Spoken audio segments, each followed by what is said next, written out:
Então, nós já entendemos quais as principais funções do sangue, quais são seus constituintes, vimos um por um das suas células. Agora nós vamos adentrar de fato no órgão principal do sistema circulatório, que é o coração, né? Então, olhando para o coração, nós temos então o seu lado direito, né, do coração, numa vista anatômica. O lado direito ele vai receber o sangue dos tecidos do corpo, mediante as veias cavas superior e inferior, e ele vai bombear para o pulmão através da tronco pulmonar, né? Onde vai ocorrer então a circulação pulmonar ou pequena circulação.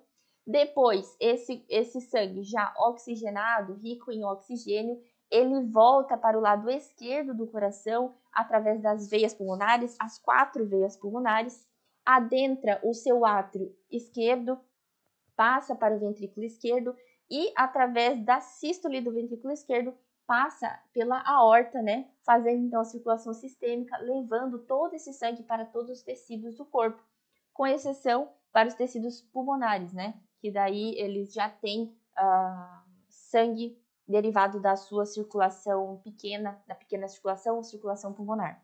Então, dentre as funções do coração, o que nós podemos citar? A geração da pressão arterial, né? A famosa PA. A pressão arterial, que a gente consegue, então, auscultar através dos movimentos de sístole e diástole do coração. O transporte de sangue, né, como nós vimos, através do bombeamento dessas câmaras, nós temos o transporte desse sangue através de todo o corpo. A garantia de fluxo sanguíneo unidirecional, uma evolução extremamente importante nos mamíferos, né, uma vez que, além de não ter mistura de sangue arterial e venoso, também não ocorre não ocorre retorno desse sangue, né? É um fluxo unidirecional, assim como nós vamos ver também que ocorre esse fluxo unidirecional da linfa no sistema linfático. E além disso, a regulação do fornecimento de sangue, a necessidade metabólica dos tecidos, né? Porque eles precisam de nutrientes, eles precisam de água,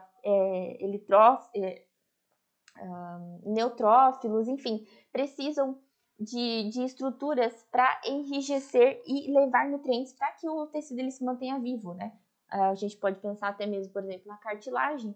A cartilagem ela não tem vasos sanguíneos, mas ela é justamente inervada e recebe nutrientes da camada mais próxima, que seria no caso a epiderme, né? Fazendo uma associação. Daí, numa vista anatômica, o que a gente percebe, né? Que o coração, ele vai apresentar a sua maior parte aqui é chamada de base, certo? Enquanto a parte mais arredondada é o ápice. Então, aqui, ó, nós temos o ápice do coração e a parte mais arredondada, a base. O coração, ele está localizado obliquamente no mediastino.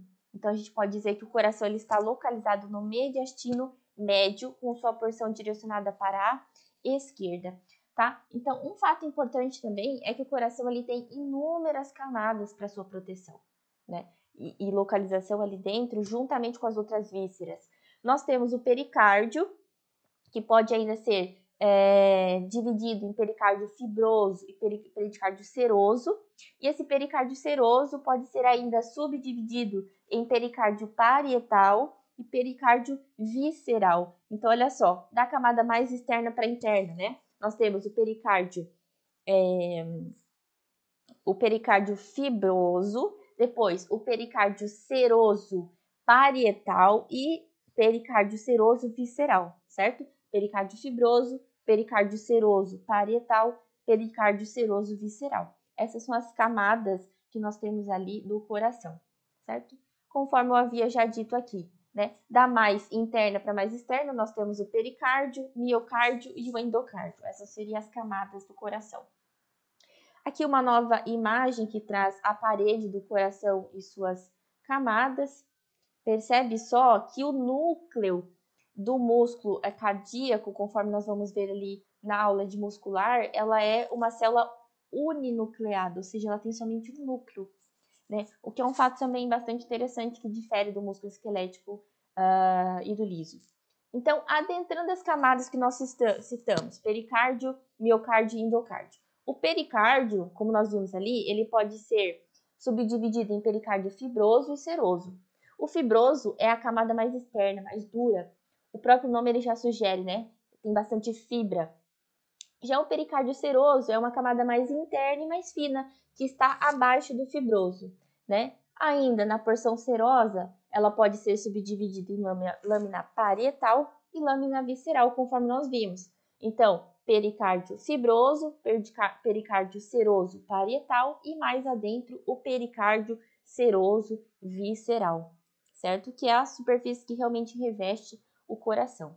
Então, se a gente unir a lâmina parietal com a visceral, nós temos o epicárdio, tá? Então, aqui, ó, se nós unirmos, né, o pericárdio parietal com o visceral, nós temos o epicárdio, tá? Já o miocárdio, o mio é um... me fugiu agora a palavra.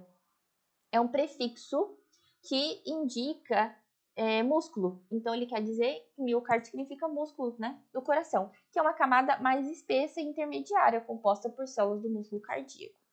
O endocárdio, como o próprio nome já sugere, endo, uma estrutura mais interna, é uma superfície lisa das câmaras do coração, composta por epitélio pavimentoso simples. Essa superfície interna permite com que o sangue passe facilmente pelo coração, justamente porque ela é lisa, né?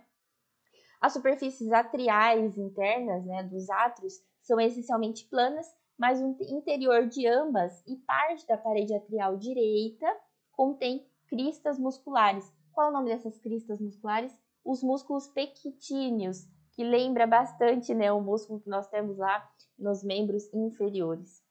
Então, músculos pectíneos são músculos que estão dentro da parede atrial direita, né? Portanto, então, os músculos pectíneos são cristas de miocárdio dentro da aurícula, no caso direita.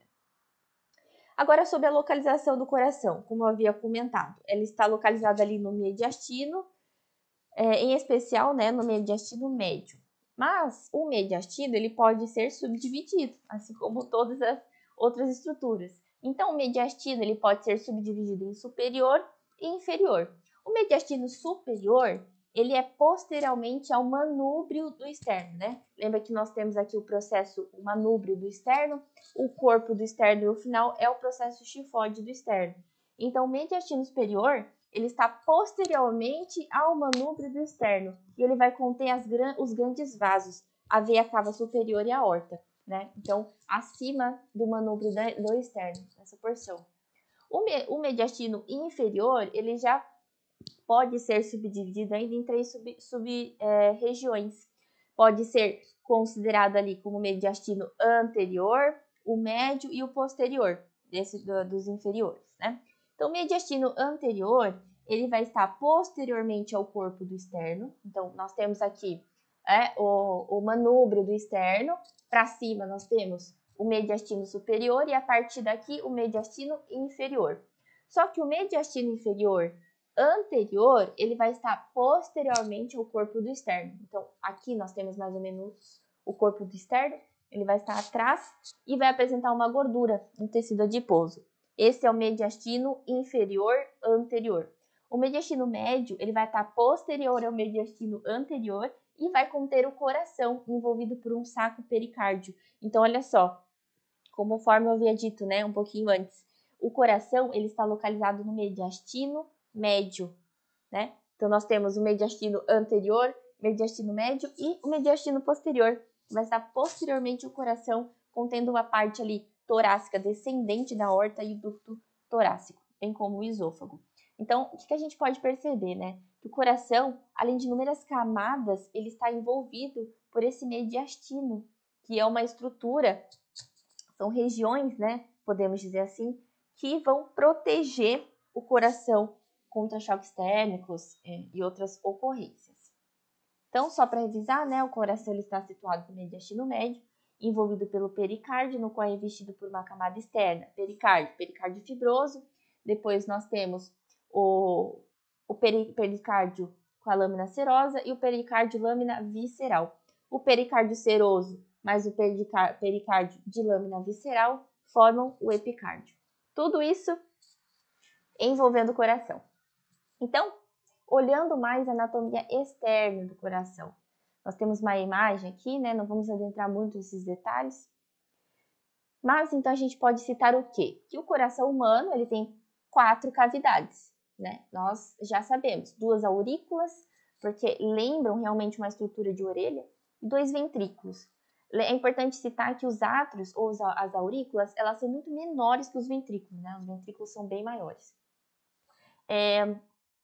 Os átrios e ventrículos esquerdos, eles são separados por válvulas, né? Então, entre o átrio direito e o átrio esquerdo, nós temos válvulas, chamadas de válvulas tricúspide, isso do lado direito. Enquanto que no lado esquerdo, entre o átrio esquerdo e o ventrículo esquerdo, nós temos a válvula bicúspide, ou também chamada de mitral. Importante citar aqui que o termo válvula é um conjunto de válvulas, tá? Então, quando surge válvula, é por isso. Da mesma forma, os 2 maiores vasos de saída do fluxo, tronco pulmonar, então, do ventrículo direito, nós temos o tronco pulmonar, né? E ascendente da aorta no ventrículo esquerdo. Também tem válvulas, chamadas de válvulas semilunares. Por que semilunares? Porque a estrutura anatômica dela realmente lembra, né? Uma forma de lua. Que são, então, a válvula do tronco pulmonar e a válvula semilunar da aorta, ou aórticas, tá? Cada válvula apresenta 3 folhetos em forma de lua crescente, conforme eu havia dito, né? Então, as válvulas atrioventriculares podem ser subdivididas em válvula tricúspide, do lado direito, e válvula mitral ou bicúspide, do lado esquerdo. E as válvulas semilunares, conforme a gente já viu, do lado direito vai ser a válvula semilunar pulmonar, né, do tronco pulmonar, e do lado esquerdo a válvula ou válvula semilunares aórticas, ok? O coração, ele consegue realizar a sua contração de forma voluntária. Então, a gente não precisa pensar em contrair ou relaxar o coração. Ocorre de forma voluntária. Obviamente que o sistema nervoso, ele atua também na questão do ritmo circulatório, mas quando está envolvendo algum outro tipo de situação, né? Quando a pessoa está nervosa, ansiosa, enfim, são outros aspectos que envolvem. Mas é importante citar, então, que o coração, ele contrai sozinho, né? Justamente porque no coração nós temos o nosso marca-passo natural, ou também chamado de nódulo, o nó sinoatrial. Ele está localizado medialmente na abertura da veia cava superior, né? Do lado, então, direito do coração. E ele inicia o impulso nervoso, que vai ser transmitido para o nó atrioventricular, que vai estar localizado medialmente à válvula atrioventricular. Então, o nó sinoatrial, ele transmite esse sinal elétrico para o nó atrioventricular. Desses pontos, os impulsos passam através de um fascículo atrioventricular, chamado de fascículo de His, e em seguida eles se disseminam através dos ventrículos, fazendo a contração desses ventrículos, e esses feixes, então, são chamados de fibras, na verdade, de Purkinje, né? Então, nós temos aqui um resuminho logo em seguida, ó. O nó sinoatrial, ele, então, passa o impulso nervoso para a via internodal, que vai para o nó atrioventricular, então, por que internodal? Porque está no mesmo nó, né? Então, nó sinoatrial, via internodal, nó atrioventricular, miocárdio atrial. Fascículo atrioventricular, ou também chamado de feixe His, vão para os ramos subendocárdios ou fibras de Purkinje e vai para a musculatura ventricular. Uma curiosidade que eu coloquei aqui é que o coração, quando o coração ele contrai, são necessários cerca de 0,04 segundos para que os potenciais de ação eles possam sair do nódo sinoatrial até o átrio ventricular. Então, daqui para cá, cerca de 0,04 segundos. Daí, no átrio ventricular até os feixes de His, né, ocorre um atraso de 0,11 segundos. Por quê? Nós temos a diminuição do diâmetro das fibras musculares e a menor quantidade de junções comunicantes em seus discos intercalares. E esse processo ele é extremamente importante para permitir a finalização da sístole atrial e o total relaxamento a total diástole do átrio. Então, esse atraso de 0,15 segundos, ele permite com que a contração atrial seja completada antes do início da sístole ventricular. Então, é um processo extremamente importante. Após os potenciais de ação passarem pelas fibras de Purkinje, penetram nos miocárdios dos ventrículos, certo? Então, como nós vimos, né? Nó sinoatrial, aí nós temos a via internodal, que vai para o nó atrioventricular, miocárdio atrial, passa através dos fascículos atrioventriculares, que são feixes de His, vão para as fibras de Purkinje e adentram a musculatura ventricular.